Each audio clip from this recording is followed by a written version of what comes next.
Master Jet, tanong tungkol sa refund, no? Ano yung explanation bakit kailangan maghintay sa division bago papasok ang refund sa loan? So, para bang yung refund mo from the bank ay hindi nila i-release at maghihintay pa sa division?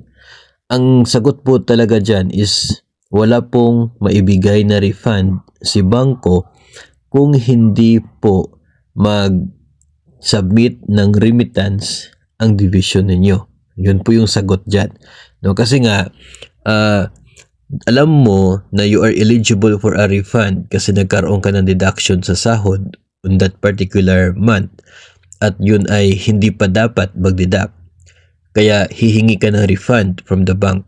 Ngayon si bangko, dahil hindi pa nila natanggap yung remittance, wala silang assurance to say na talagang mayroong deduction sa'yo on that particular month. O kahit meron po silang assurance, hindi pa naman nila natanggap yung pera na siya pong dapat i-refund nila sa'yo. No? So ang mangyayari niyan, hihintayin talaga nila yung division ninyo na makapagbigay ng remittance. Kailangan na i-remit muna yung pera na nakadeduct from your salary para pag ma-remit na, nasa kamay na yan ng bangko. Ngayon nasa kamay ni bangko, pwede na silang magbigay ng refund sa'yo.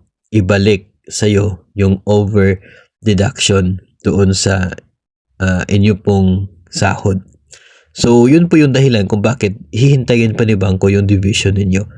Hindi naman po yan magbibigay, di ba? Ika nga, hindi mo maibigay kung anong wala sa'yo. So, wala sa kanila yung pera mo na kinaltas from your salary. So, hindi nila ito ibibigay sa'yo. Kasi nandun pa sa agency mo.